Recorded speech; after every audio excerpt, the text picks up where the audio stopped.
स्वागत है आपका लॉ दादा की एक और नई वीडियो में।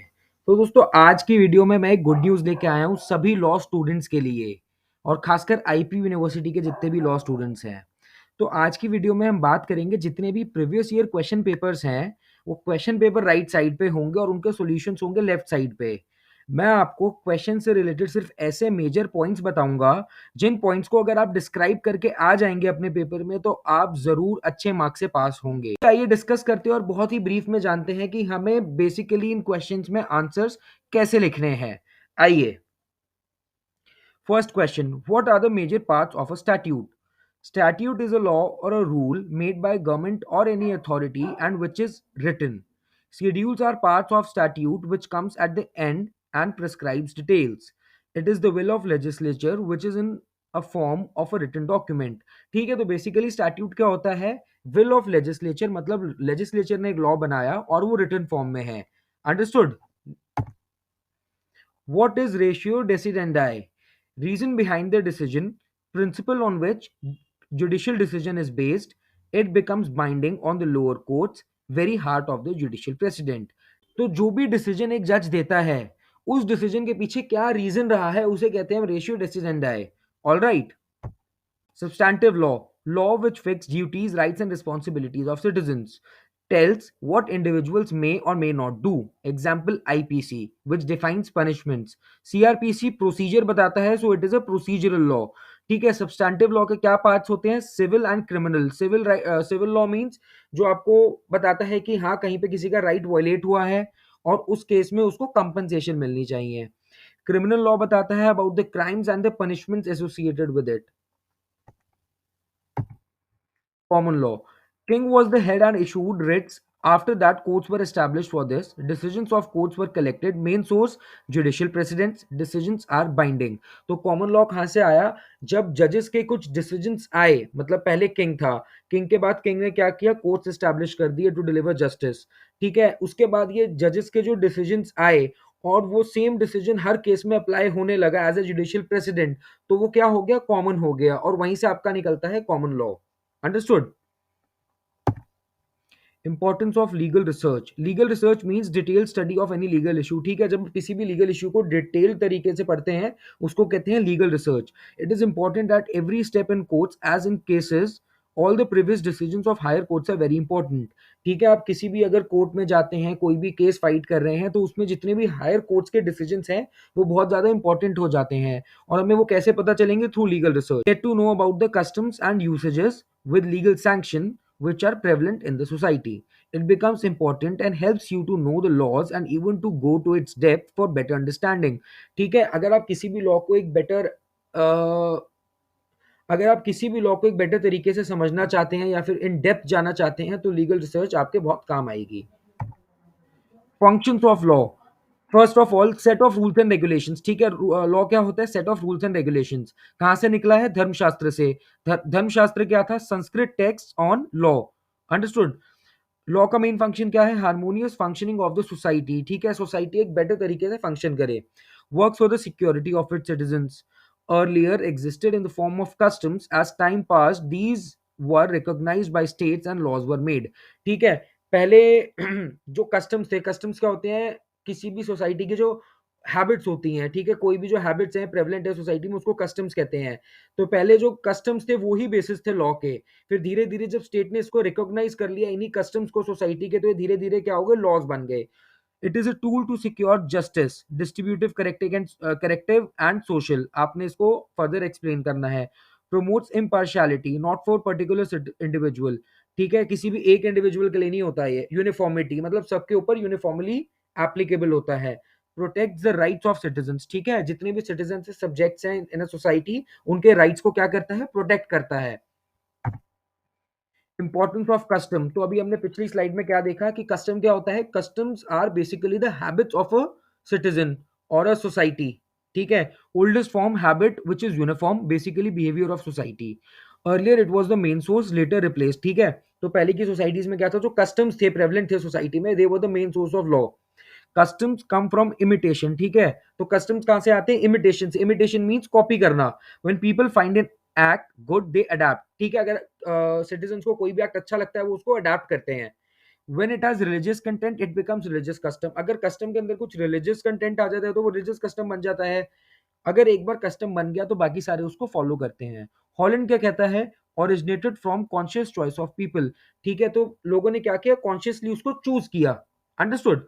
एसेंशियल्स क्या है, एंटीक्विटी मतलब बहुत पुराने टाइम से चलता आ रहा हो, कंटिन्यूअस हो मतलब चलता आ रहा हो, बीच में इंटरप्शन ना हो। एक्सरसाइज एज ए राइट, आप ओपनली इसको एंजॉय करो। रीजनेबल मतलब मोरालिटी के प्रिंसिपल के अगेंस्ट ना हो। सर्टन हो मतलब आपको पता हो कि हाँ पक्का यही है, कुछ डाउट ना हो उसके अंदर।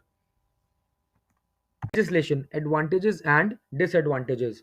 लेजिस्लेशन क्या होता है, लॉ मेड बाय लेजिस्लेचर, जो कि क्या बताता है, will of the state. Will of the state का मतलब क्या होता है, basically will of the citizens.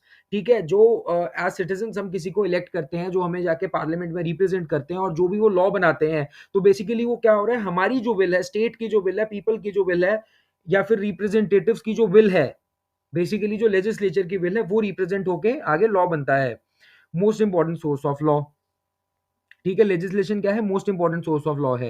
Advantages क्या है, सुपीरियर है, मोर अथॉरिटेटिव है, expresses the will of people, अभी हमने डिस्कस किया, एक मॉडर्न सोर्स है, ज्यादा रिजिड है नेचर में। अगर लेजिस्लेचर ने एक लॉ बना दिया तो सबको उसको फॉलो करना ही करना है। ठीक है, so it becomes rigid. Disadvantages, may take away rights of citizens. ठीक है, कैसे राइट्स ले सकता है सिटीजन के, कि अगर लेजिस्लेचर के पास सारी पावर आ गई लॉ बनाने की, तो वो किसी भी वे में लॉ बना सकते हैं।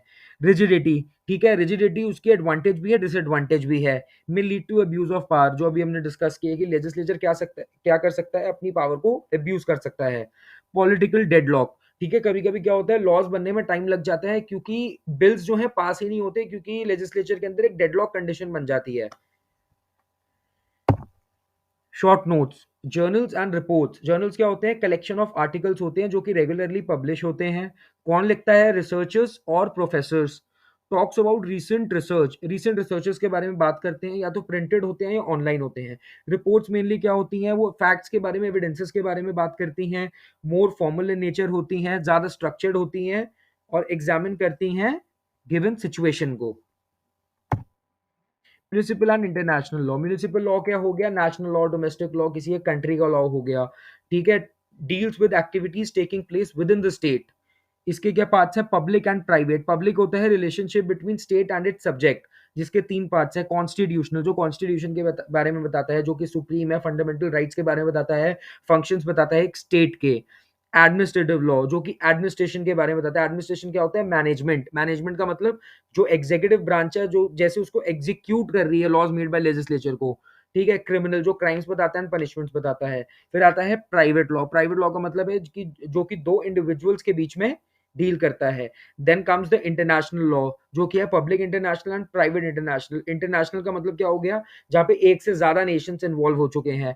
पब्लिक इंटरनेशनल का मतलब है जिसका दूसरा नाम है law of Nations. It deals with relations between different Nations. ठीक है, जब डिफरेंट नेशंस के बारे में बात करते हैं तो वहां पे आ जाता है public international law.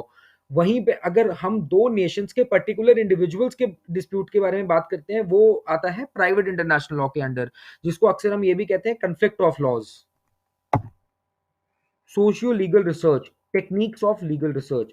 Socio legal research क्या होती है और टेक्निक्स क्या होती है लीगल रिसर्च की, आइए डिस्कस करते हैं। Socio legal research, it studies the relationship between the law and society. Socio legal, हमें नाम से ही पता चल रहा है कि एक जगह लॉ है, एक जगह सोसाइटी है। तो लॉ का एप्लीकेशन सोसाइटी पे कैसा है, इसके बारे में क्या चीज हमें बताती है, socio legal research. It examines the institutions that make and enforce laws, जैसे पार्लियामेंट, पुलिस। मोर प्रैक्टिकल होता है नेचर में, application of law on society, and talks about legal institutions. आइए बात करते हैं टेक्निक्स के बारे में। Doctrinal and empirical. डॉक्ट्रिनल क्या होती है, लाइब्रेरी बेस्ड मोस्ट कॉमन होती है, focuses on what is law, basically theoretical होती है ये। ठीक है, लाइब्रेरी बेस्ड होती है। एम्पेरिकल क्या होती है, एक्सपेरिमेंट पे बेस्ड होती है, ऑब्जर्वेशन पे बेस्ड होती है। derives knowledge from actual experience, includes charts and graphs। आपको क्या करना है, बेसिकली मैं जितने भी पॉइंट्स आपको बिल्कुल शॉर्ट में ब्रीफ में बता रहा हूँ ना, आपको इन सारे पॉइंट्स को एक्सप्लेन करके आना है अच्छे तरीके से। 100% बता रहा हूँ, बहुत अच्छे मार्क्स आएंगे।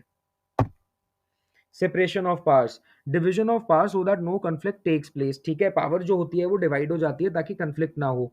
System of checks and balances, अगर हमने पावर को डिवाइड कर दिया तो जितने भी तीन ऑर्गन्स के बीच में हमने डिवाइड करा, जैसे लेजिस्लेचर, एग्जीक्यूटिव और जुडिशरी के बीच में, तो तीनों जो ऑर्गन्स हैं एक दूसरे पे चेक रखेंगे, एक दूसरे के काम के अंदर इंटरफेयर नहीं करेंगे, बस चेक रखेंगे, उससे क्या होगा, एक बैलेंस मेंटेन रहेगा। Next, prevents abuse of power by one single branch, एक सिंगल ब्रांच जो है कभी भी पावर को एब्यूज नहीं कर पाएगी। Guards the society against abuse of power, helps create efficient administration, इससे एडमिनिस्ट्रेशन भी एफिशिएंट रहेगा। जुडिशरीज इंडिपेंडेंस इज मेंटेन्ड, ठीक है, जुडिशरी की जो इंडिपेंडेंस हम इसके थ्रू मेंटेन कर सकते हैं। Prevents legislature from enacting unconstitutional laws, ठीक है, लेजिस्लेचर भी अनकॉन्स्टिट्यूशनल लॉज नहीं बना पाएगा। क्यों नहीं बना पाएगा? क्योंकि there is system of checks and balances, very simple.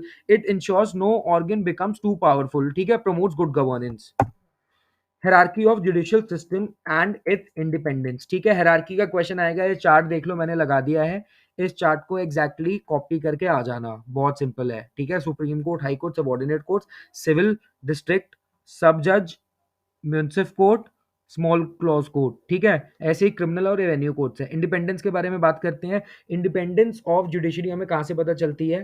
पहली बात तो सिक्योरिटी ऑफ टेन्योर होता है जजेस के पास, फिक्स सर्विस कंडीशंस होती है, कंडीशंस को चेंज नहीं कर सकते। इनके पास फ्रीडम होती है कि अपना जो स्टाफ है खुद अपॉइंट कर सकते हैं, अपने कंटेम्प्ट के लिए पनिश कर सकते हैं। इनका जो कंडक्ट होता है जजेस का, ये डिस्कस नहीं हो सकता पार्लियामेंट में, और जो ज्यूरिसडिक्शन है इसको भी आप कर्टेल नहीं कर सकते।